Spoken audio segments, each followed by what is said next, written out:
Hello students, आप सभी का शम्या अकेडमी में बहुत स्वागत है। और आज हम डिस्कस करने वाले हैं क्लास 12th मैथमेटिक्स का जो मिसलेनियस एग्जाम्पल्स हम लोग सॉल्व कर रहे थे। एग्जाम्पल 41, 42 एंड 43 पिछले वीडियो में कराया जा चुका है और आज हम एग्जाम्पल 44 से आगे के सॉल्यूशंस देखेंगे। इससे पहले स्टूडेंट्स, आप सभी को बता दें कि अगर आपने अभी तक शम्या अकेडमी हमारा चैनल जो कि सब्सक्राइब नहीं किया है तो सब्सक्राइब अवश्य कर लें, जिससे कि वर्ष भर पूरे आपके बोर्ड एग्जाम की तैयारी के लिए जो भी वीडियो हमारी तरफ से रिलीज किए जाएं वो आपको अवश्य मिलते रहें समय पर, और जिससे कि आपकी तैयारी लगातार अच्छी चलती रहे। तो चलिए शुरू करते हैं। एग्जाम्पल 44 देखिए, एग्जाम्पल 44 जो है वो कह रहा है कि यहाँ पे एक फंक्शन दिया हुआ है जो कि x such that x to y, ठीक है। और इसके अलावा एक रिलेशन दिया हुआ है जो कि सेट x में है, ठीक है। सेट x में एक रिलेशन दिया हुआ है जो कि इस प्रकार से है कि भाई a b such that f a equals to f b, ठीक है। तो आपको बताना है कि प्रदत्त संबंध आर जो है डिफाइंड है और जांच कीजिए कि क्या यह एक तुल्यता संबंध है, ठीक है। तो यहाँ पे हम लोग इससे ये डिफाइंड है और आपको पता करना है कि तुल्यता संबंध है कि नहीं। तो आप जानते हैं कि for every a belongs to X a comma a means f a equals to f b, f a equal to f a. तो f a equal to f a तो होगा ही, ठीक है, क्योंकि f a equals to f a, इसलिए ये भी क्या करेगा, आर से बिलोंग करेगा। तो इसका सीधा सा मतलब ये है कि जो रिलेशन आर दिया हुआ है, R is reflexive, R is reflexive, ठीक है। Second thing, for every a b belongs to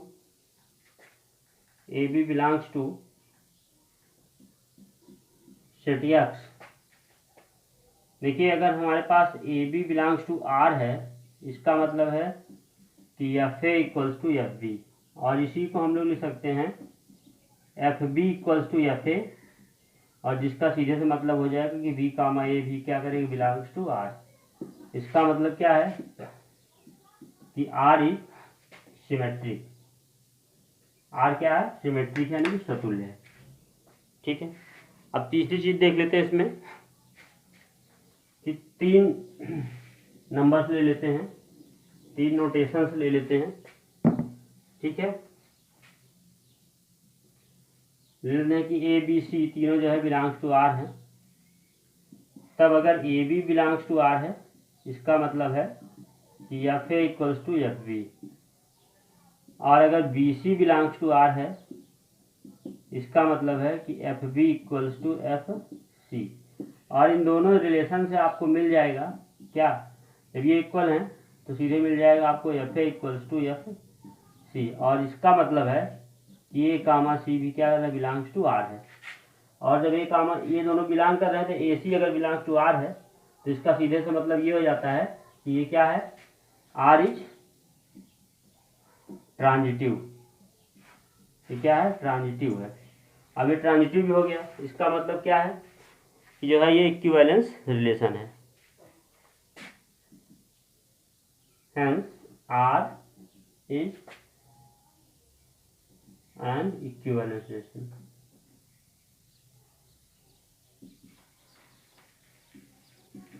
ठीक है, आर जो है इक्विवेलेंस रिलेशन है। अब चलते हैं एग्जाम्पल 45 की ओर।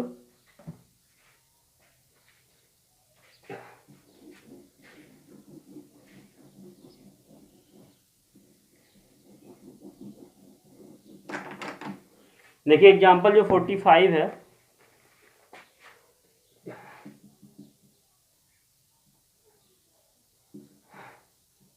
एग्जाम्पल 45 में सीधे यहाँ पे आपको दिया हुआ है और चेक करना है। सेट आर में यहाँ पे दो बाइनरी ऑपरेशंस दिए गए हैं। एक तो ये है कि a star b equals to 1 for every a b belongs to R. इसको आपको चेक करना है कि ये एसोसिएटिव है और कम्यूटेटिव है, दोनों चीज़ चेक करनी है। देखो भाई एसोसिएटिव के लिए सीधे से देख लेते हैं कि भाई इफ जो है ए स्टार बी इक्वल्स टू 1 है, ठीक है, तो बी स्टार ए भी क्या होगा, ये डिफाइंड है, 1 होगा। तो इसका सीधे से मतलब क्या है कि स्टार इज कम्यूटेटिव। स्टार क्या है, कम्यूटेटिव है। एसोसिएटिविटी चेक करना हो तो 3 एलिमेंट लेना पड़ेगा, a b c belongs to R. तो यहां से a star b star c निकाल लेते हैं पहले, ऐसे। अब भाई ए स्टार बी की वैल्यू 1 हो जाएगी, 1 स्टार सी आ जाएगा, और भी 1 स्टार सी भी क्या देगा, 1 देगा। और फिर ए स्टार बी स्टार सी निकालें तो इधर आ जाएगा ए स्टार 1 और ये भी 1 दे देगा, दोनों इक्वल हैं। इसका मतलब है स्टार इज एसोसिएटिव। ये क्या है, एसोसिएटिव है, ठीक है। कॉम्पिटेटिव में आपका ये जो है क्रम इनमें ऐसा जो साक्षरी है, ठीक है। अब इसमें सेकेंड एक ऑपरेशन और दिया हुआ है स्टार ऑपरेटर, उसको भी देख लेते हैं। देखिए ये दिया हुआ है कि a star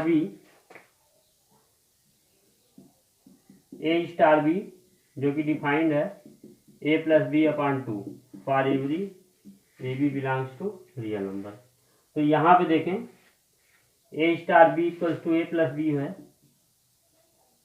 A plus b by 2, और b star a equals to b plus a by 2, दोनों बराबर ही हैं और दोनों वैल्यू सेम है, जिसका मतलब है कि भाई a star b is equal to b star a, और इसका सीधे से मतलब है कि स्टार इज कम्यूटेटिव, ठीक है।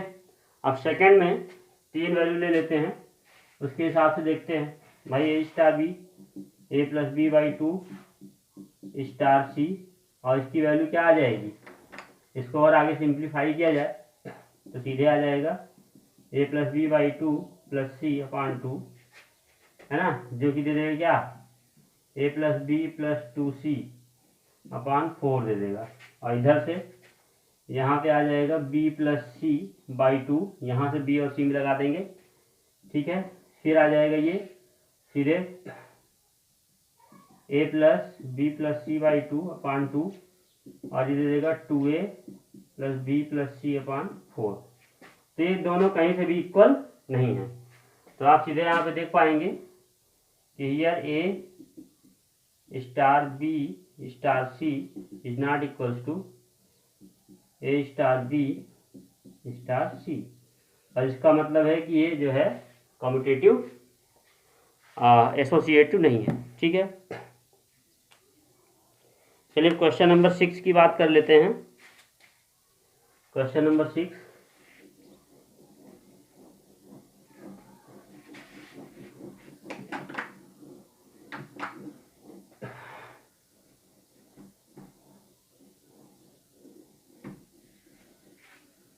देखिए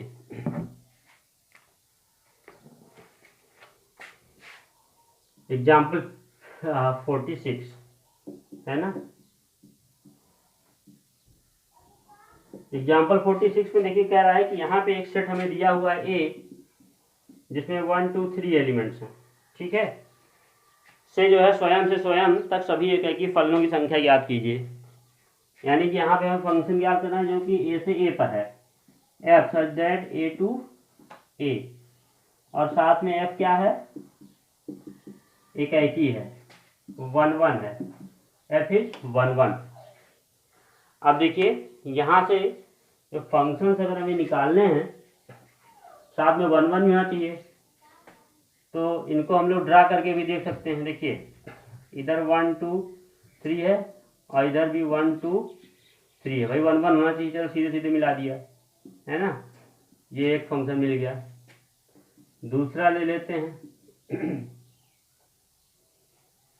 1 2 3 1 2 3, इससे इसको मिला दिया और इसको इससे कर दिया, इसको इससे कर दिया, ये भी 1 1 है, F2 हो गया।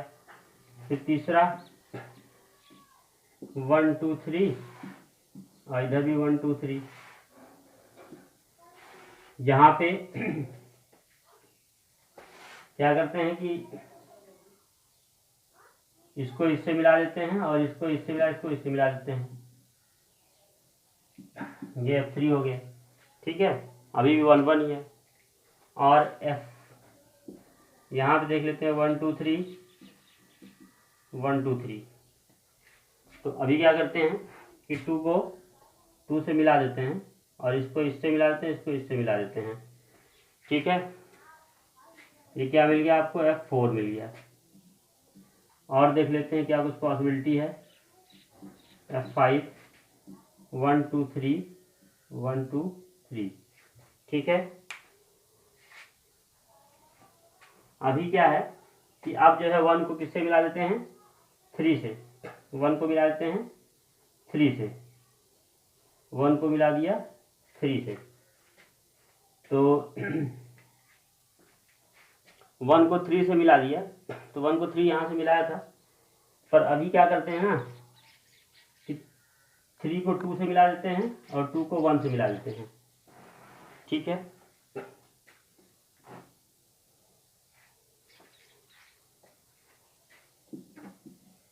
वन टू थ्री 1 2 3, अभी यहाँ पे देख लेते हैं, भाई 1 को 3 से मिलाया हुआ था, अभी क्या करते हैं कि 2 को 1 से मिला देते हैं। देखिए 1 को 2 से मिला दिया और इधर जो है जो 2 है 2 को 3 से कर देते, 3 को 1 से कर देते हैं, तो ये भी F6 हो जाएगा। तो ये कुल मिलाकर के 6 प्रकार के यहाँ पर फंक्शंस बनेंगे जो 1 1 ही होंगे, ठीक है। और कोई पॉसिबिलिटी आप करना चाहें तो देख सकते हैं, ठीक है। वैसे इसका जो केवल अगर हमें नंबर याद करना है तो वो सीधे सीधे हो जाएगा NC2 से 3C2 से फैक्टोरियल 3/n-r फैक्टोरियल, यानी कि 3/3 - 2 फैक्टोरियल से ये वैल्यू आप डायरेक्ट निकाल सकते हैं। फैक्टोरियल 3/1 जो 1 हो जाएगी, 3 का मतलब 3 × 2 यानी कि 6 टाइप के हमें इस प्रकार के 1 1 फंक्शंस मिल सकते हैं। बस आप इस तरह से भी आसानी से कर सकते हैं। कुल मिला करके आपको मालूम है कि A क्रॉस A से कुल मिला करके 9 टाइप के फंक्शंस आपको, ठीक है, उसमें से 6 ऐसे फंक्शंस हैं जो 1 1 है,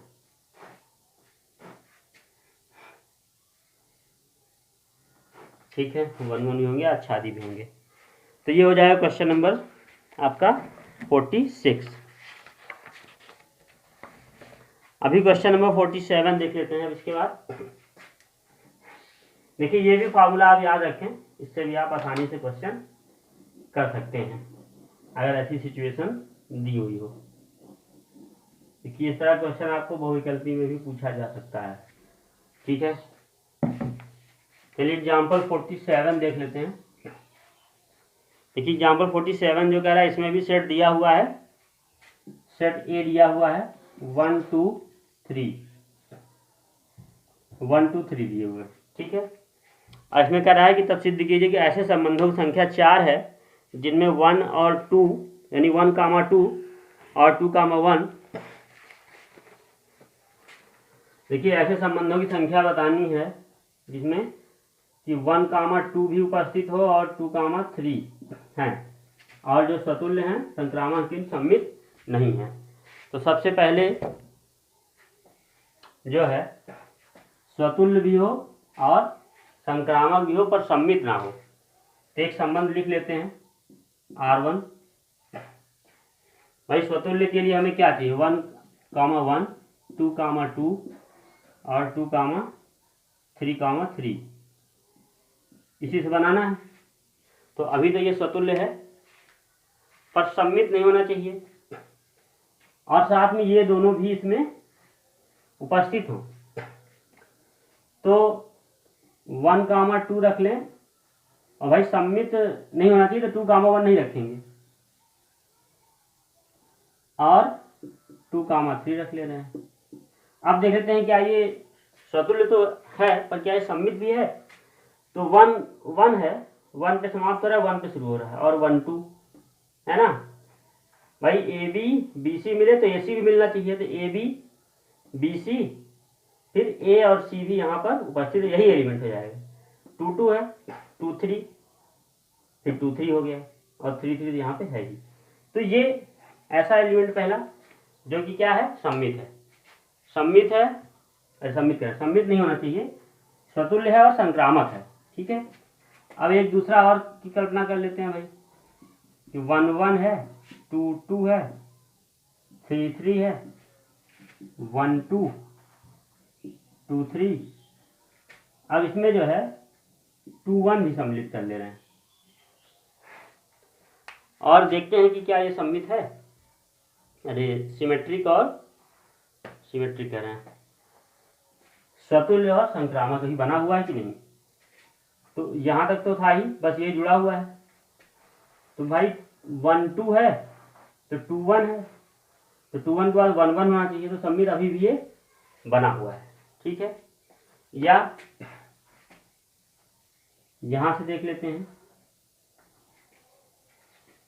कि 1, 2 है और क्या है, 2, 3 है। 1, 2 है और 2, 3 है, 1, 2 है और 2, 3 है। तो 1, 3 भी यहाँ पर आना चाहिए। 1, 3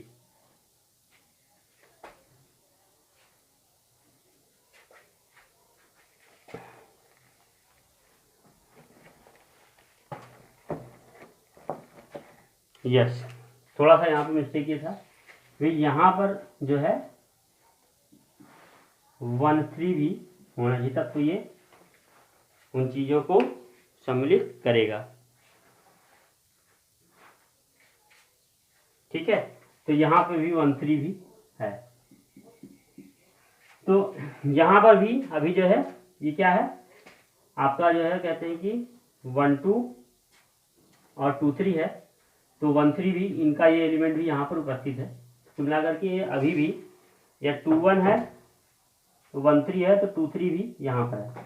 ठीक है। अभी भी ये क्या है, सम्मित है। अभी भी ये आपका स्वतुल्य है और संक्रामक है। ठीक है। एक और देख लेते हैं। अब अगर इसी में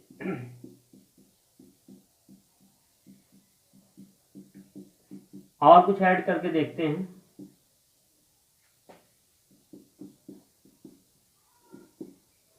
ठीक है। अब अगर यहां पे हम लोग 3, 2 रख देते हैं, 3, 2,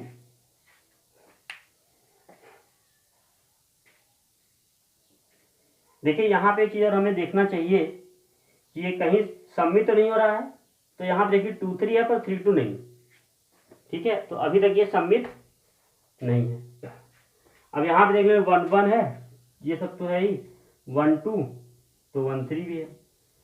अब जो है ये है तो 2, 1 है ना, तो 2, 1 छूट गया क्या, अच्छा 2, 1 यहाँ पे है ना, 1, 3 और 3, 2, 1, 3 है ना, 2, 3 और 3, 2 तो 2, 2 है ही। और उसके अलावा 2 1 है, 1 3 तो 2 3 भी है। ठीक है, अब देखिए यहाँ पे क्या है कि अभी भी ये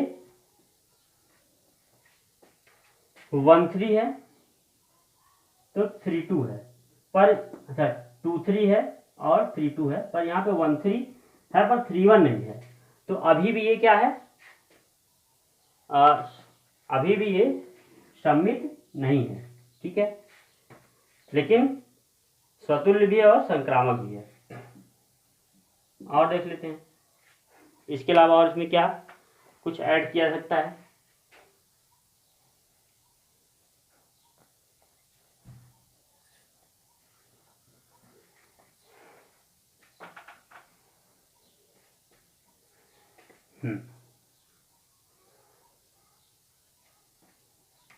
अब यहाँ पर 1 1 2 2 3 3 1 2 2 3 2 1 3 2 और 1 3 ये एलिमेंट्स आ चुके हैं। और इसमें और कौन सा एलिमेंट लिखा जाए, ये पूरे ऊपर वाले ही एलिमेंट हैं। ठीक है,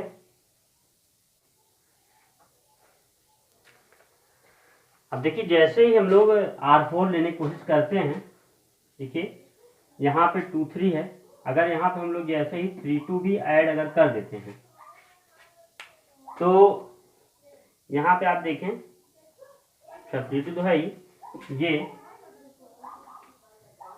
3 1 ऐड कर देते हैं, तब तो ये क्या हो जाएगा, सममित भी हो जाएगा, संक्रामक भी हो जाएगा और स्वतुल्य भी हो जाएगा। ठीक है, तो तीनों चीजें यहाँ पे उपस्थित हो जाएंगी, जबकि हमें ऐसे अवयवों की संख्या गिननी है जो सम्मित हो, ऐसे रिलेशन बताएं जो सम्मित हो, सम्मित ना हो, स्वतुल्य हो और संक्रामक हो, है ना। तो ये तीनों स्वतुल्य और संक्रामक भी हैं, पर जैसे ही हम इसके आगे बढ़ते हैं तो अब हमको यहाँ पे 3 1 लिखना ही पड़ेगा, क्योंकि हमें इसी के क्रॉस से A क्रॉस B के ही अवयव यहाँ पर हमको लिखने हैं। तो जैसे ही A क्रॉस B के सारे अवयव यहाँ पे लिखे जाएंगे तो फिर ये भी आ जाएगा उसमें 1 2 3 4 5 6 7 8 9 9वां एलिमेंट यही होगा। आपको मालूम है कि A क्रॉस A के इसमें 3 अवयव हैं, तो A क्रॉस A में केवल कितने अवयव आएंगे, 9 अवयव आएंगे। तो जैसे ही लास्ट वाले को लिखते हैं तो ये क्या हो जाएगा, ये तुरंत जो है क्या हो जाएगा, सम्मित भी हो जाएगा।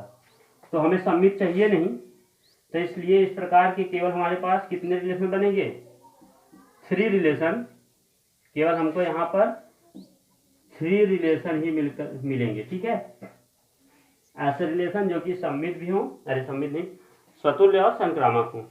ठीक है, अब इसके बाद एग्जाम्पल नंबर 48 की बात करेंगे।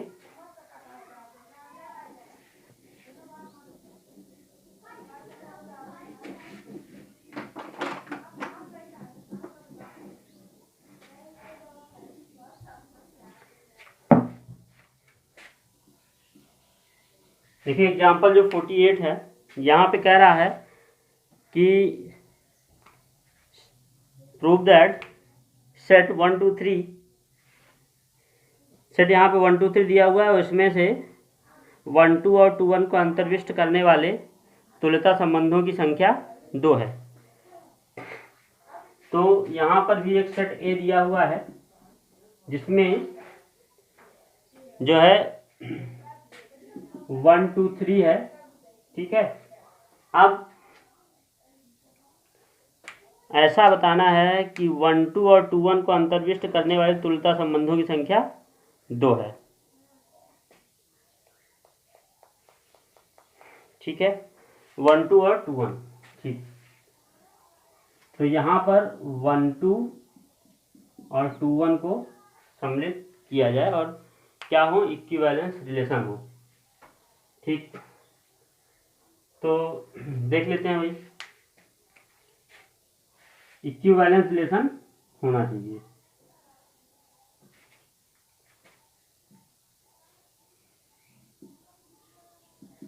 देखिए पहले ऐसे लिख लेते हैं भाई, इनको पहले सम्मिलित कर लेते हैं। 1 2 है और 2 1 है।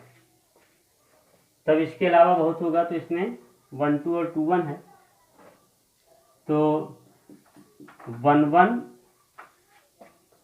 और 2 2 भी आना चाहिए। ठीक है, 1 2 2 1। अब देखिए 1 1 है, 2 2 1 है और ये 1 1 है। ठीक है, तो इन दोनों को कॉमन करने पर फिर 2 1 मिल जाएगा, और 1 2 है, 2 2 है, तो 1 से 2 पे गए, 2 से 2 पे गए, तो 1 2 यहाँ पे आ गया।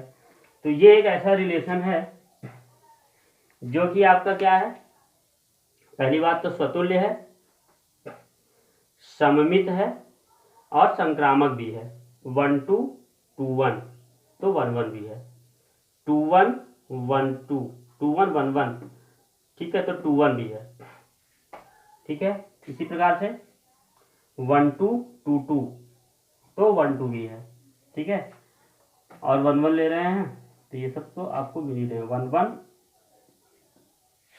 1 1 और 1 2, तो 2 1 भी आपको यहाँ पे मिल ही रहा है। ठीक है, तो ये जो संबंध है ये क्या है, इक्विवेलेंस रिलेशन है। अच्छा, और देख लेते हैं भाई। अब इसमें ये तो है ही, 1 2 है, 2 1 है, 1 1 है और 2 2 है। अब इसमें से अगर एक भी एलिमेंट बढ़ाते हैं, अगर हम 1 3 लेते हैं, ठीक है, 1 3 लेते हैं, तब हमको यहाँ पर 3 1 भी लेना ही पड़ेगा भाई, सम्मित बनाना। अब जब 1 3 आ गया, 3 1 आ गया, तो 3 3 भी हमको यहाँ पर लेना ही पड़ेगा। ठीक है, तो अब इतनी चीजें ले ली गई। अभी ये क्या है, जहां तक तो देखो सब सही था। अब 1 3 आ गया, 3 1 आ गया, 1 3 3 1। ठीक है, तो 1 1 यहाँ पे है। अच्छा, ये स्वतुल्य भी है और सम्मित, स्वतुल्य सम्मित है, संक्रामक चेक करना है। तो 1 से 3 पे गए, 3 से 1 तो 1 1 हो गया। चलो 3 से देखो, 1 से 3 गए और 3 से 3 गए, तो 1 3 यहाँ पे है। 3 से 1 गए और 1 से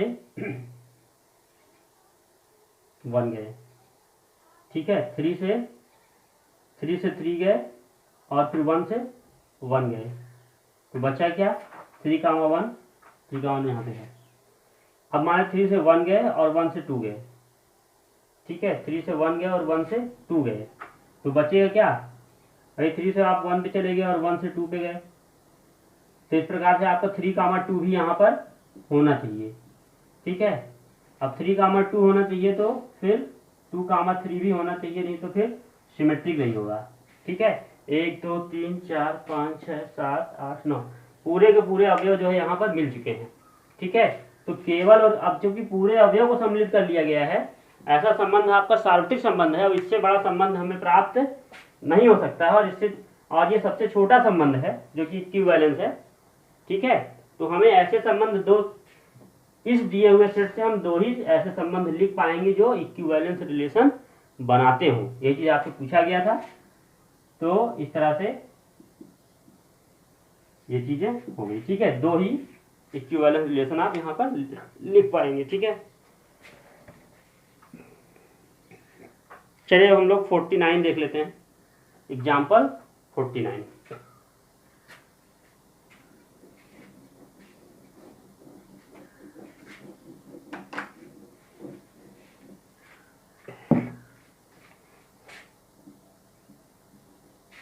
देखिए एग्जाम्पल 49 जो आपको कह रहा है कि यहाँ पर जो है, जो सेट दिया हुआ है, यहाँ पे सेट दिया है 1 2। ठीक है, तो कह रहा है कि सिद्ध कीजिए कि 1 2 में ऐसी द्विआधारी संक्रियाओं की संख्या केवल 1 है जिसका तत्समक 1 है और जिसके अंतर्गत 2 का प्रतिलोम 2 है। ठीक है, देखिए आपको मालूम है कि जो बाइनरी ऑपरेशन होते हैं, अगर स्टार है तो वो कहाँ से चलेगा, ए क्रॉस ए से ए पर जाता है, तो यहाँ पर स्टार जो है कहाँ से कहाँ चलेगा भाई, 1,2 से क्रॉस से 1,2 से 1,2 पर पहुँचेगा। इसको जरा और सिंप्लीफाई किया जाए तो स्टार ऑपरेटर जो है 1,1 1,2 2,1 और 2,2 से निकल करके कहाँ जाएगा, 1,2 पर जाएगा। ठीक है, तो यहाँ पे क्या बताना है, अभी तक क्वेश्चन हो गया कि भाई एक ऐसा संबंध या एक ऐसा स्टार ऑपरेटर हमें यहाँ पे लिखना है कि जो है जिसके लिए जिसका तत्समक 1 है, जिसका तत्समक 1 है। भाई तत्समक 1 का है कि 1 को किसी के साथ भी अप्लाई करें तो वैल्यू क्या दे, 1 दे। तो ले लेते हैं भाई, ले लेते हैं यहाँ पर भाई 1,1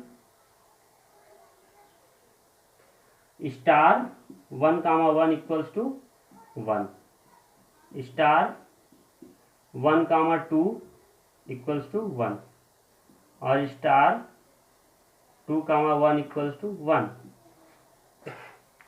जहां पे भी 1 लिखे उसका आंसर 1 आ जाए, 1 ले लिया। अब अच्छा 1 के साथ आएगा ना,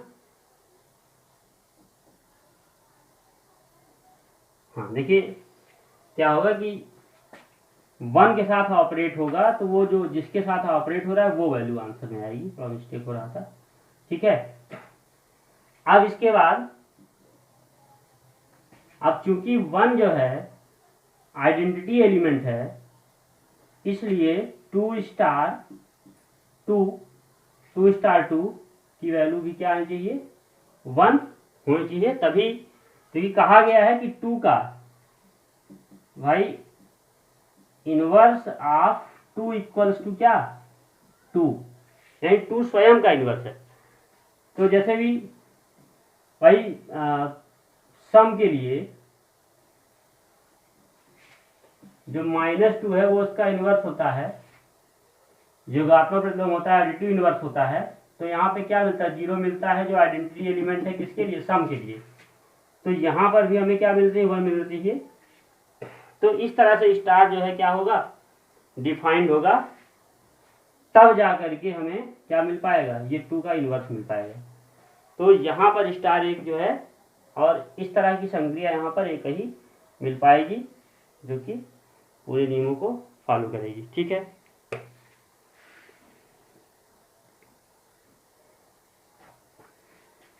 अब देखिए यहाँ पे जो 50 नंबर जो एग्जाम्पल है आपका, एग्जाम्पल 50,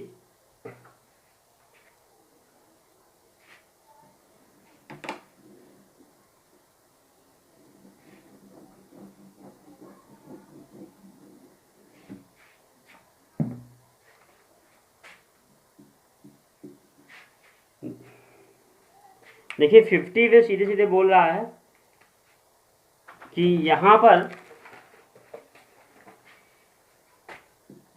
IN एक ऑपरेटर है जो कि n से n पर जा रहा है। ठीक है, और IN of x equal to x for every x belongs to natural number. ठीक है, और साथ ही साथ और यहाँ पे दिया है कि जो है IN जो है ना, IN इज ऑन 2। ठीक है, और साथ में IN प्लस IN एक और फंक्शन दिया हुआ है जो खुद जो है नेचुरल नंबर से नेचुरल नंबर पर है। आपको दिखाना है कि ये जो है क्या है, इज नॉट ऑन 2। ठीक है, कि ये क्या है, ऑन 2 नहीं है, आच्छादक नहीं है, ये आपको दिखाना है। और जहां पर IN plus IN of x is equals to INX plus INX equals to x plus x यानी कि 2x। ठीक है, ये इस तरह से डिफाइंड है। तो एकदम स्पष्ट है यहाँ पे। देखिए in तो आच्छादक यहाँ पे दिया ही है। अब हमें इसको देखना है, ये जो भी मिलेगा क्या मिलेगा, 2 का मल्टीपल मिलेगा। ठीक है, तो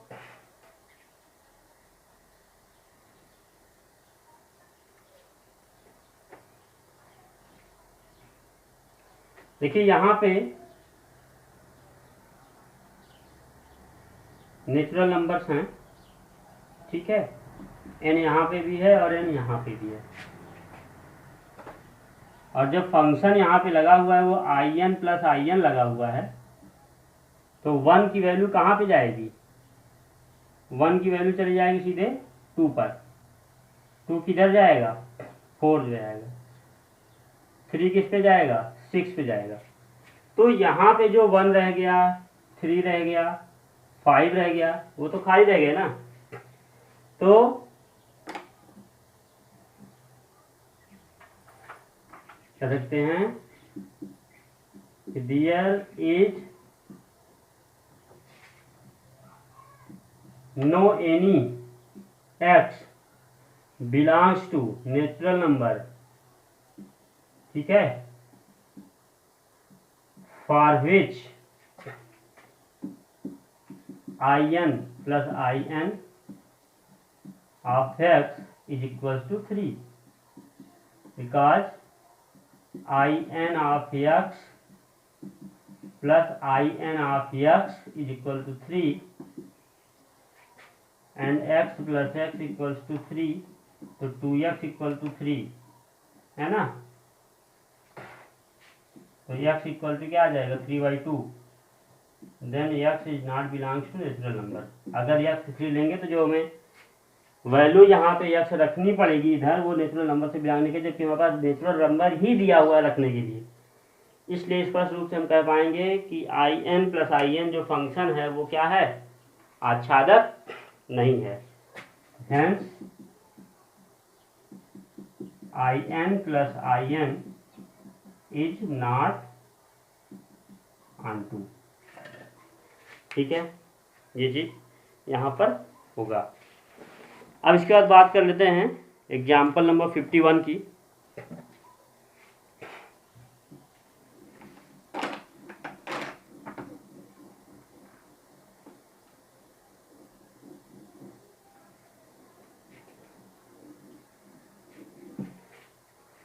देखिए एग्जाम्पल 51 में हमारे पास f(x) दिया हुआ है sin x।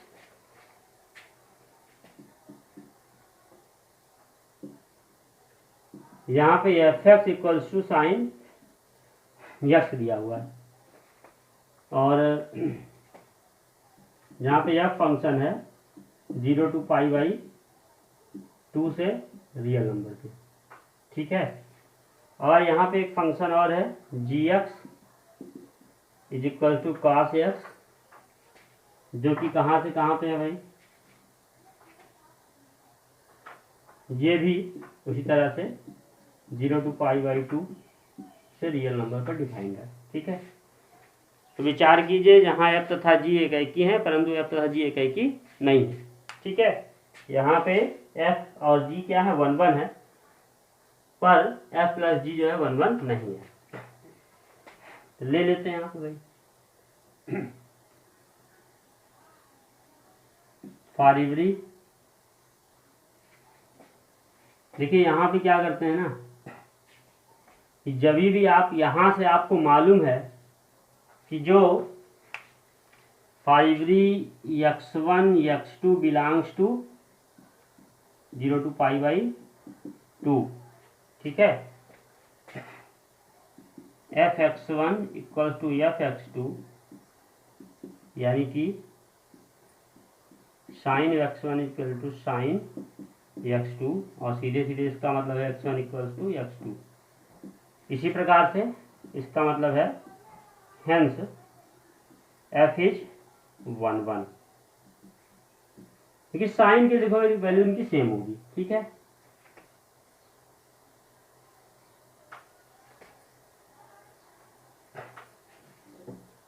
इंटरवल का सारा खेल है, इसी में बात करनी है ना।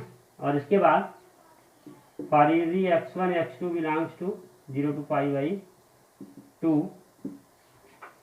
अगर हम निकालें gx1 equals to gx2, that is cos x1 equal to cos x2, और इसका सीधे से मतलब है कि x1 इक्वल टू x2, और इसका मतलब है कि हेंस f इज 1 g1। ठीक है। अब बात आ रही है कि भाई अगर इसके लिए हम f प्लस जी के लिए देखें, f प्लस जी के लिए देख लेते हैं।